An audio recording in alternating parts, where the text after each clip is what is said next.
in Islamic countries and how they live. I grew up in an Islamic country. I couldn't walk on the road. It just wasn't safe. It was understood that you do not walk on the street. If your hair is not covered and someone harasses you, it's your fault because your hair wasn't covered.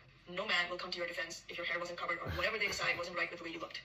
Unless it's a man you're paying. Religion of peace. In Egypt, 99.3% of women and girls have been subjected to sexual harassment. 91% of the women in Egypt have been subject of female genital mutilation so that they do not feel any pleasure, but the man does. 63% of them are illiterate. They're not allowed to go to school. In Iraq, after the war, Iraqi women were forced by their men to go into prostitution in neighboring countries to make some money. In Saudi Arabia, girls as young as 9 years old are put into arranged marriage. People are supposed to wait until puberty to actually consummate the marriage, but you know what? Many of them don't. Only 2 or 3 years ago, Saudi Arabia decided to make the legal age of marriage 18, but this law is not enforced in their rural areas. Islam tolerates slavery. That's sort of how it spread, especially to Africa. And even today, in many Islamic countries, especially in the rural areas, there are people who literally have slaves, women. Of course they do. And if the cops find out, they're usually helpless to do anything about it. Marital rape is not even recognized in most Islamic countries. Women in Saudi Arabia were only allowed to drive a few years ago. You probably remember that. In Sudan, they marry a woman at the age of 10.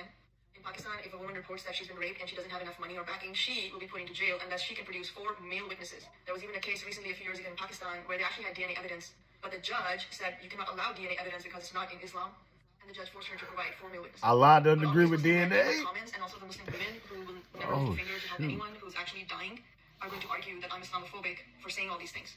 All religions who call God a he are obsessed with sex, are misogynistic, and they do not understand or accept or can even see their own misogyny because their brains have been brainwashed to see God as a he.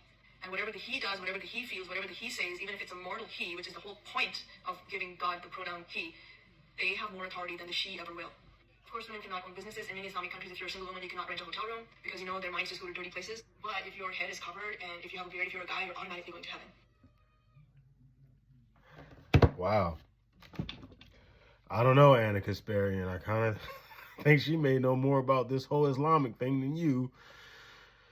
and anyone who's actually Muslim, who actually tries to make, like, you know, they're not creeps and their whole religion isn't a sadistic, satanic thing. Well, they're just performing the kitma. And, you know, they're just doing the tekiya, right? They're just lying because that's also in their law to just lie. Lie to the simple Americans and use their empathy to get in and take over. Man, I don't know. Whew, free Palestine, though, right? We want to free all these places with these Muslims running around. Because they treat women so well, and we're all about women, right? Like, we're going nuts about this whole Epstein thing, right? They literally marry kids. They literally grape women, and if you don't have 4 men to corroborate it, they lock the woman up. But Democrats care about women. That's why they're pushing for Islam to be everywhere. Okay.